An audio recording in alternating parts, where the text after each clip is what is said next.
Nvidia began the trading session at $211.95, up 26.25% over the previous 4 weeks. However, if Wall Street analysts' short-term price estimates are any indication, the stock may still have a lot of room to go. A 29.1% upside potential is indicated by the mean price objective of $268.8. 47 short-term price predictions make up the mean estimate, which has a 46.93 standard deviation.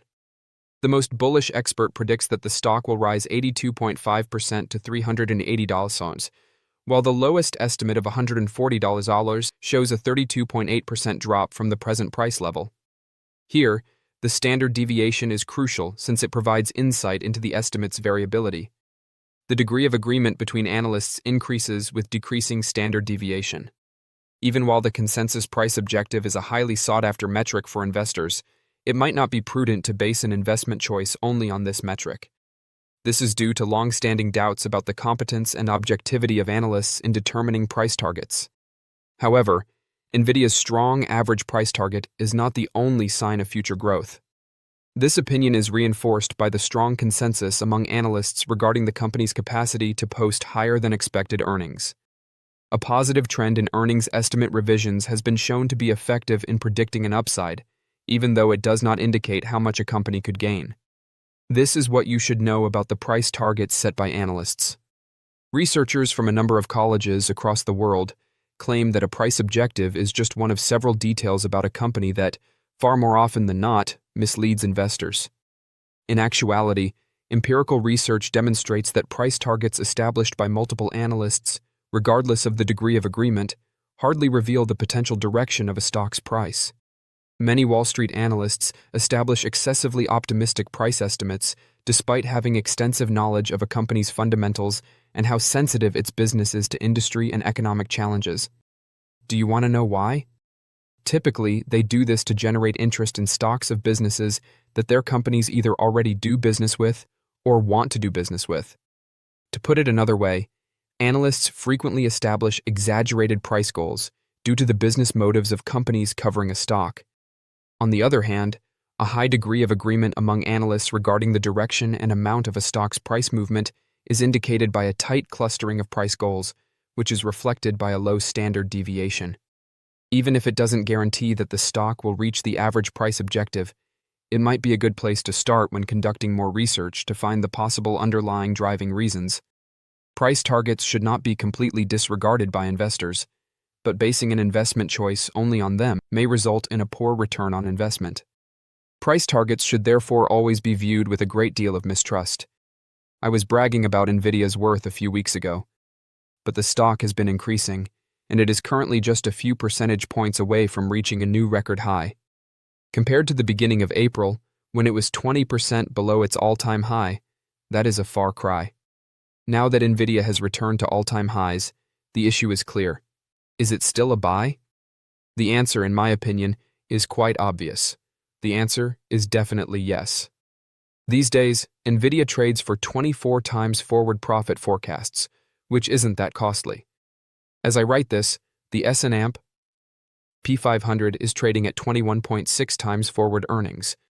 Alphabet is priced at 28 times forward earnings, Apple is priced at 31.2 times forward earnings, and Costco is priced at 49 times forward earnings. I believe the pricing makes Nvidia a buy because it is one of the top artificial intelligence AI stocks and allows investors to profit from the AI build-out at this time. Before the AI hyperscalers have the processing power they want, a great deal more work needs to be done. Data centers take time to build, and the infrastructure spending of billions of dollars that was planned last year has only just begun. They won't be able to buy Nvidia processors for several years, delaying the company's growth cycle past 2026 or 2027. In fact, Nvidia officials predict that by 2030, yearly capital expenditures for data centers worldwide would reach between $3 trillion and $4 trillion. Even while it can seem like a long way off, they are in the business and have access to a lot more information than the majority of investors. Therefore, I believe we should accept the notion that the development of AI is still in its early stages. Nvidia's stock still has a lot of space to grow if we are Wall Street analysts actually have a one-year price objective of $269 for the company, which is a 35% increase. Nvidia is still a great company to purchase and hold for a number of years, even if it returns to all-time highs, if you take into account the AI industry's rapid development, as well as Nvidia's enormous market dominance and new product introduction. The Rubin processor family will open fantastic new AI capabilities. Here's why Nvidia may still have a lot of potential. Analysts have recently become more optimistic about the company's profits prospects, as evidenced by their strong agreement to raise their EPS projections. And there might be a good cause to anticipate a rise in the stock price. After all, empirical research demonstrates a robust relationship between short-term stock price fluctuations and trends in earnings estimate revisions. The consensus estimate for the current year has risen by 1.4% over the past 30 days due to one estimate moving higher than any negative revision. Furthermore, Nvidia is presently ranked number 1, strong buy, placing it in the top 5% of over 4,000 stocks based on 4 earnings estimate-related metrics. This is a more definitive indication of the stock's potential rise in the near future, given its strong externally verified track record.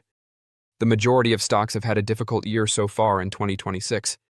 Even prior to the conflict, big tech and artificial intelligence stocks were concerned about high valuations and other issues that affected their particular companies, even though the war in Iran is the primary offender.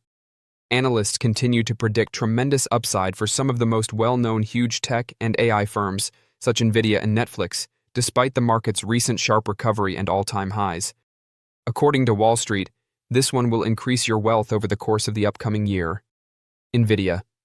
The Vera Rubin platform has the potential to be enormous. This year, Nvidia has recovered.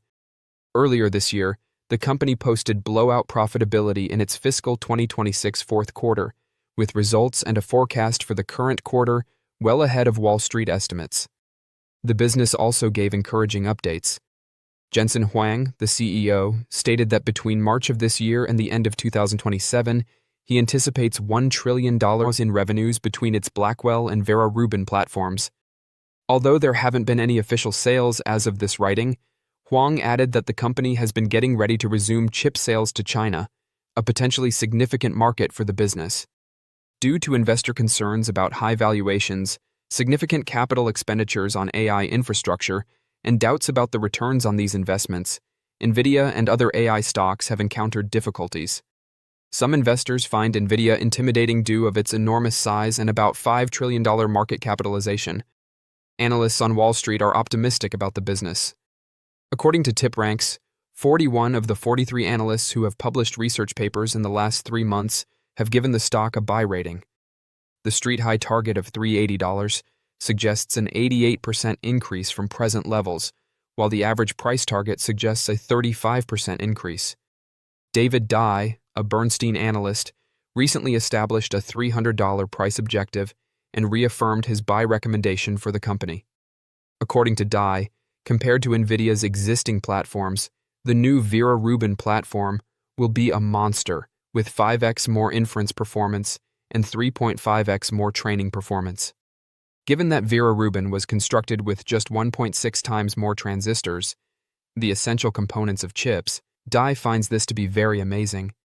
Given Huang's optimism on sales, positive reports on the Vera Rubin platform, and Nvidia's pretty reasonable price of roughly 24.5 times forward earnings, I find it tough to be pessimistic about Nvidia for the upcoming year, even though I do believe AI fears are real. For a number of reasons, Netflix has also had a busy year. The business entered a widely reported bidding war for some Warner Bros. Discovery properties, such as HBO Max and its film and television studios. Warner Bros. And Netflix had reached an agreement, but Paramount Skydance vigorously fought back until the offer was too excellent for Warner Bros. To reject. Although Netflix decided to leave and was paid a $2.8 billion breakup fee, the entire affair became somewhat of a diversion. Additionally, it became evident that investors did not want Netflix to deviate from its organic growth strategy.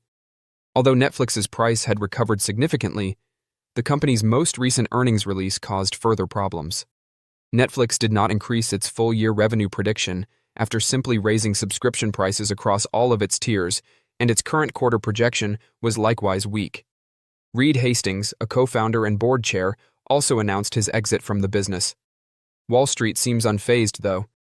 According to TipRanks, 29 of the 35 analysts who have published research papers in the last 3 months have a buy rating on the stock, while 6 have a hold rating. The street high target of $135 suggests a 47% increase from current levels, while the average price target suggests a 24% increase. Buying the dip is advised by recent analyst reports following earnings. Netflix is still performing well because of its great pricing power, high engagement metrics, and domination in the streaming market. Subscriber growth has been robust despite increases in 2025 and this year. In general, Wall Street thinks that investing in Nvidia stock will increase your wealth over the course of the upcoming year. However, given its incredibly powerful tech-powered business strategy that doesn't seem unduly dependent on AI, I still prefer Netflix. But as AI continues to play a significant role in its operations, it can also profit from this innovative technology. Mega cap earnings. We are ready, Kevin. Tell us a little bit about how you're feeling on this Monday. Good morning, Nicole. It's going to be a big one. Obviously, this will be a week of massive earnings, 181 in the S&P, 32 in the NASDAQ. It's not just quantity, it's quality. Wednesday, just Wednesday afternoon alone after the bell, we get Microsoft, Amazon, Meta, Google. Throw Qualcomm in there as it's up this morning. And then Apple on Thursday with also SanDisk and Western Digital. I mean, there's massive names coming out, and that would be a full week.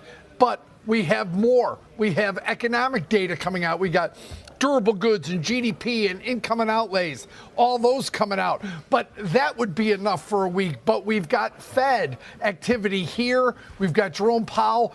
It's going to be his last meeting as the Fed chair, but does he stay for 2 more years or does he leave? What does that do to Kevin Myron? I mean, Tom Tillis has cleared the way now for a Wednesday Senate vote on Kevin Warsh. So Jerome Powell is going to be, finishing the meeting on Wednesday, making the announcement, having the press conference. Kevin Warsh is going to get voted on by Senate banking. So there's just so much coming out. I think it's going to be one of those weeks where every 10 minutes, some news is going to be made. There's news already being made this morning. Shell is buying a Canadian oil company.